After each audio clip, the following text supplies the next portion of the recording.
Chers amis, bonjour à tous. Pour cette session du mois de février, j'aurais pu choisir de vous parler de ma rencontre avec le commissaire Bulc ou encore du PNR ou de la traçabilité sur la viande. J'ai préféré vous parler de ma lettre annuelle d'information que vous venez de recevoir et qui retrace mes activités de 2014. Je veux, comme vous le savez, et j'accorde une importance particulière, ramener de la pédagogie dans le discours politique. Si tant d'erreurs, tant de mensonges réussissent à passer le filtre des médias et des électeurs, c'est qu'il y a véritablement un manque d'explication et de compréhension du travail des parlementaires européens. Cette lettre d'information retrace mes activités en 3 parties. La première se consacre à l'Eurocirconscription Sud-Ouest. C'est un grand territoire, 18 départements, près de 10 millions d'habitants que je vais m'amener et m'attacher à visiter pendant chaque année, à chaque fois en faisant un déplacement par département. Nous disposons effectivement de fonds européens qu'il nous faut au mieux utiliser. Je suivrai cela de près afin que nos atouts et nos projets en région soient soutenus.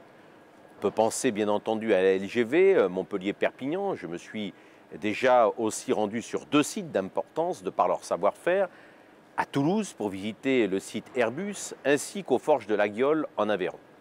De la multinationale à la TPE, l'Europe est là pour soutenir le proche.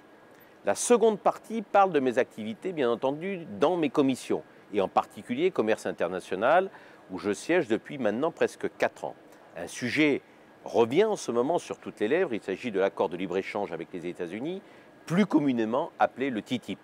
Il est en cours de négociation et vous trouverez dans ma lettre les positions sur lesquelles je resterai ferme dans la défense de nos intérêts, sans vouloir toutefois priver de négociations qui pourraient amener l'Europe à rester la première puissance commerciale du monde.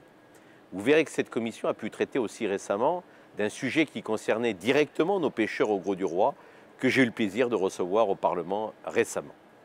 La troisième et dernière partie porte sur mes activités dans la commission transport. Vous y retrouverez mes actions en faveur des transports ferroviaires et aéronautiques.